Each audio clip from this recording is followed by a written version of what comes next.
আমি টাকা পয়সা চাচ্ছি না, আমি ভালো একটা মন চাচ্ছি। সবচেয়ে বড় হয়েছে ছোট থেকে, আমি একটা ভালো মনের মানুষ চাচ্ছি, যে আমাকে ভালোবেসে সারা জীবন নিজের সাথে আগলিয়ে রাখবে। আমি টাকার সুখ চাই না, আসলে টাকার সুখটা সবচেয়ে বড় সুখ না, মানসিক সুখটাই সবচেয়ে বড়।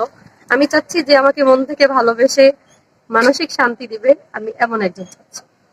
সুপ্রিয় দর্শক, আসসালামু আলাইকুম। দেশে দেশে বাইরে থেকে যারা আমাদের ভিডিওটি দেখছেন সকলকে জানাই স্বাগতম। ক্যামেরার সামনে দাঁড়িয়ে আছে আমাদের একটি বোন, সুন্দর তারই জীবনের গল্প। আসসালামু আলাইকুম আপু, ওয়ালাইকুম আসসালাম। কেমন আছেন? এই তো ভাইয়া ভালো আছি। ভালো আছেন আপু? আপনার নাম? আমার নাম মালা। মালা। দেশের বাড়ি কোথায়? দিনাজপুর।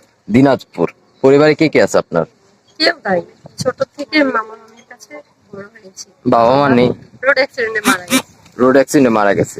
তো আপনি তো এখন এতিম। আপনার ভাই বোনও নেই? কোনো ভাই বোন নেই? না। আচ্ছা আপু, তো আপনি এখন, আপনার বয়স কত চলছে? 24 বছর। 24 বছর। আগে কি বিয়ে হয়েছে কোনো? না। আগে বিয়ে শাদী হয়নি? না। এখন আপনি বিয়ের জন্য এসেছেন আমাদের এখানে। জি, জি। আচ্ছা, কিরকম পাত্র চাচ্ছেন? তার বয়সটা কিরকম হবে?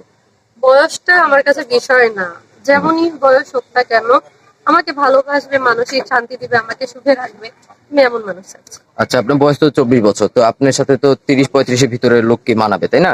এটা লোক।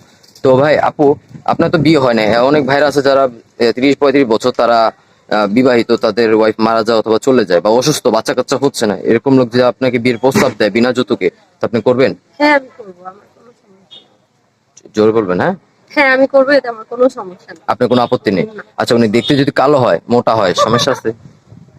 আসলে যে কালো হলেই মানুষ সুন্দর এমন তো না, মানুষের মনটা হচ্ছে সবচেয়ে বড়, আমার এতে কোনো সমস্যা নেই। ভালো মন চাচ্ছেন, টাকা জি। পয়সা চান না? আচ্ছা, তার বাচ্চা কাচ্চা থাকলে, বেবিস থাকলে আপনি রাখতে পারবেন? হ্যাঁ পারবো। সমস্যা হবে না? না। আচ্ছা, বাচ্চা কাচ্চা পছন্দ করেন আপনি? হ্যাঁ অনেক পছন্দ। অনেক পছন্দ।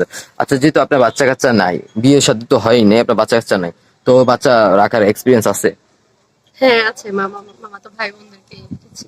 ও, এক্সপিরিয়েন্স তো আছে, তাই না? হ্যাঁ হ্যাঁ। আচ্ছা আচ্ছা আপু, বিয়ের পর যদি কোনো ভাই যদি আপনার দায়িত্বটা নেয়, তো স্বামীর সেবা করবেন? অবশ্যই। যত্ন নেবেন স্বামীর? হ্যাঁ স্বামী যা বলবে তাই শুনবো, তাই করবো। আচ্ছা আপু, অনেক ভাইরা আছে যারা বাবা মা বৃদ্ধ এখন, বাবা মাকে ফেলে দিতে পারবে না। অনেক মেয়েরা আছে যারা বিয়ের পর আমি রোড অ্যাক্সিডেন্টে বাবা মাকে হারিয়েছি, তার বাবা মাই আমার বাবা মা হবে। বাবা মা হবে। জি। যত্ন নেবেন শ্বশুর জি, শাশুড়ি? অনেক। আচ্ছা, যদি আপনি, একটা ভাই আছে, অনেক ভাইরা আছে যাদের এটা ইচ্ছা থাকে, একটা মুসলমানদের ভিতরে 4টা বিয়ে করা ফরজ। হ্যাঁ, তো ওনারা 4জন বিয়ে স্ত্রী রাখতে পারে যদি ভরণ পোষণ দেয়। তো অনেক ভাইরা আছে তারা একটা বিয়ে করতে চায় শখের বসে। তো আপনি যে প্রস্তাব দেয়, করবেন? হ্যাঁ করবো। আচ্ছা, তবে আপনি ভালো থাকবেন, একটা ভালো একটা মনোমাজ যোগাযোগের চেষ্টা করবো। সুপ্রিয় দর্শক, আবার বলছি, স্ক্রিনে দেওয়া নাম্বারে মালাপুর সাথে যদি যোগাযোগ করতে চান, কথা বলতে চান, অবশ্যই আমাদের সাথে যোগাযোগ করবেন। তাহলে আমরা অবশ্যই ওনার সাথে যোগাযোগ করে দিব। আপু ভালো থাকবেন, আসসালামু আলাইকুম।